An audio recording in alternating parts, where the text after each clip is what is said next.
এই ভিডিওটি ভালোভাবে দেখুন। বাংলাদেশে একটা অস্থিরতা পরিবেশ তৈরি হয়েছে। আপনারা প্রস্তুত থাকুন। 1 কোটি শরণার্থী পশ্চিমবঙ্গে আসছে। বাংলাদেশে হিন্দু কতল চলছে। রংপুরের কাউন্সিলর, নগর পরিষদের হারাধন নায়ক, তাকে খুন করা হয়েছে। সিরাজগঞ্জে 13 জন পুলিশ খুন হয়েছে, থানার মধ্যে 9 জন হিন্দু। নোয়াখালীতে হিন্দু বাড়ি পোড়ানো হয়েছে। আমি পশ্চিমবঙ্গের মুখ্যমন্ত্রী রাজ্যপালকে বলবো অবিলম্বে ভারত সরকারের সঙ্গে কথা বলুন, কারণ সিএতে পরিষ্কার আছে ধর্মীয় উৎপীড়নের কারণে যদি কাউকে মার খেয়ে আসতে হয় আমাদের দেশ নেবে। এটা অলরেডি পার্লামেন্ট করেছে। আমি আপনাকে বলছি, এই পরিস্থিতি যদি 3 দিনের মধ্যে কন্ট্রোল না হয়, জামাতের হাতে, মৌলবাদীদের হাতে বাংলাদেশ যাচ্ছে। 1 কোটির বেশি হিন্দু শরণার্থীকে নেওয়ার জন্য সবাই মানসিক প্রস্তুতি নেন।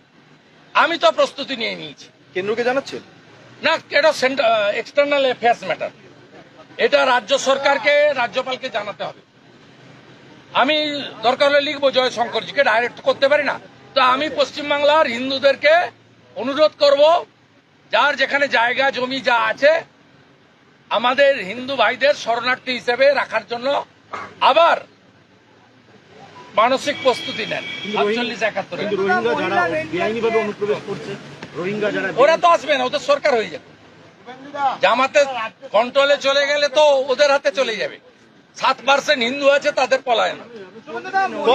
আমাদেরকে নিতে হবে হিন্দু ভাইদের। সিএতে অলরেডি সরকার করে দিয়েছে। মানসিক প্রস্তুতি রাখুন। 1 কোটি শরণার্থী আসবে আমাদের ভারত পশ্চিমবঙ্গে।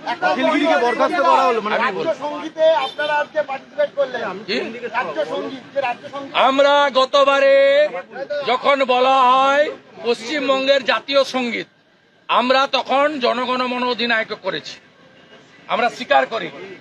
আজকে উনাদের ভাষা পরিবর্তন করে বলেছেন এটা রাজ্য সঙ্গীত। রাজ্যের মুখ্য সচিব যখন অধ্যাদেশ জারি করে, আপনার পছন্দ হোক না হোক আপনাকে মেনে নিতে হয়। গতবারে অধ্যক্ষের ভাষার ভুল, আমরা পার্টিসিপেট করেছি জাতীয় সঙ্গীত গেয়ে।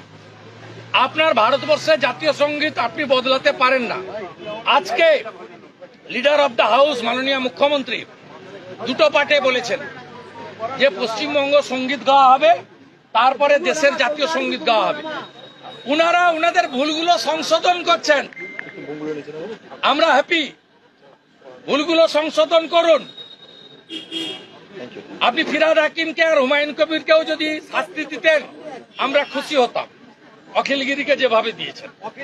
ঠিক আছে, আর না বলে দিলাম।